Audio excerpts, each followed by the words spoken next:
You're listening to the NASM-CPT Podcast with Rick Richey, winner of the Share Care Emmy Award for Social Storytelling and the official podcast of the National Academy of Sports Medicine. Hey, y'all, and welcome to the NASM-CPT Podcast. My name is Rick Richey, and today we're going to talk about foam rollers. We're going to talk about foam rolling, regular old foam rollers versus vibrating foam rollers. I remember when the first vibrating foam rollers came out, at least that I saw, and it cost $1 million, and trainers had to go in together and purchase them as if it was a timeshare.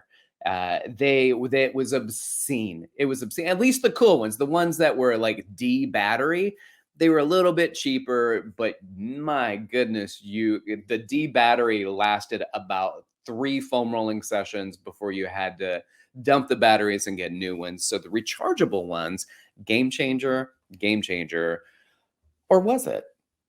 Well, I decided I'm gonna have to figure this out. I need to look up and see if vibrating foam rollers actually help when it comes to increasing range of motion. So in 2021, Park and his colleagues wrote a paper called The Effects of Vibration Foam Rolling on the Range of Motion in Healthy Adults. It's a systematic review and a meta-analysis. It combined 8 clinical studies, one of which was a study by our friend and regular on the NASM-CPT podcast, Dr. Scott Cheatham, who, by the way, out of the 8 studies that were done in the whole group, they grade the studies on the quality of methodology, and he had the highest in the whole group, the highest number, the highest score. So, Scott Cheatham, we love you. Totaling 230 subjects between these 8 clinical studies. And this is what they found. Ready? Bottom line. Yeah, vibration in the foam roller works. It works better. Vibrating foam rollers are more effective in improving range of motion than general foam rollers.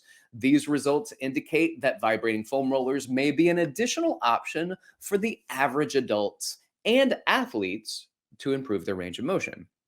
Now, these were most likely outcomes in this study for the knee and the hip. Some were hip extension, some were knee flexion. There was one in this study that looked at ankle dorsiflexion, and it was during a lunging pattern. So when they're lunge and that front leg hits the ground, or maybe the back leg actually, but I'm assuming it was the front leg in that lunging pattern to check range of motion. Well, I want to know if there was more information about increased dorsiflexion, or I guess more importantly, what you're looking at is the ability of foam rolling to relax the plantar flexors. And what do you know? There is. So Nakarama and colleagues in 2022 did a comparison between foam rolling with and without vibration on passive and active plantar flexor properties. Here's the thing. Both foam rolling and vibrating foam rolling conditions, the participants were instructed to perform 60-second bouts of interventions for 3 sets with 30 seconds between each set. So now you kind of have the layout of how it was done. Vibrating foam roller was a set in a frequency of 48 megahertz.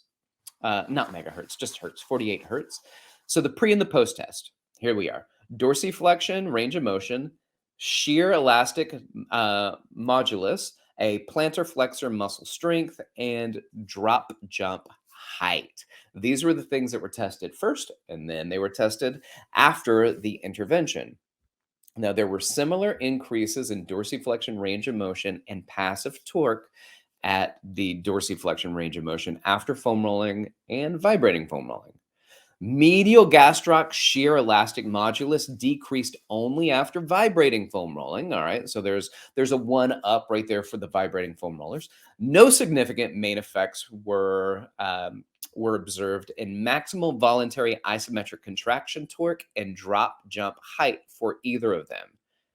However, only after foam rolling, the maximal voluntary concentric contraction torque significantly decreased with the foam roller, which means the vibrating foam roller may be more helpful when it comes to maximum voluntary contractions.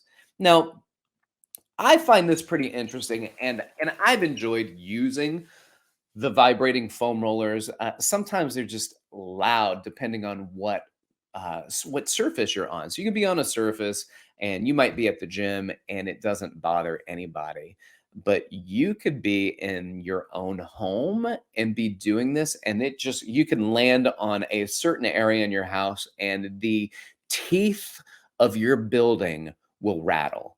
Everything shakes. The baby's crying, and you're like, I don't even have a baby. Where is there a crying baby?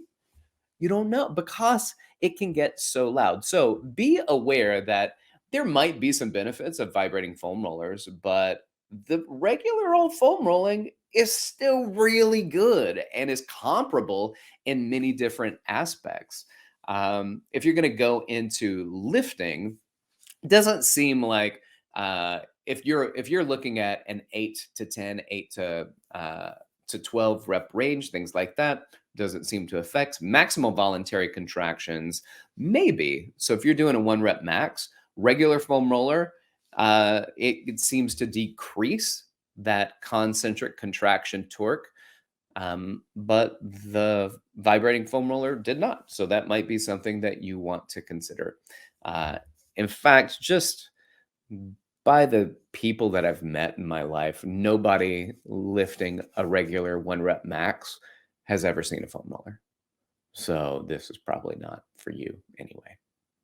But if you are listening and you foam roll, then this could be for you. So let's get some more 1 rep max and some heavier lifts just for our regular clients as we start to move them through. And they don't have to stay. They don't have to stay in max strength training, but it doesn't mean they can't perform max strength training from time to time, at least through undulation.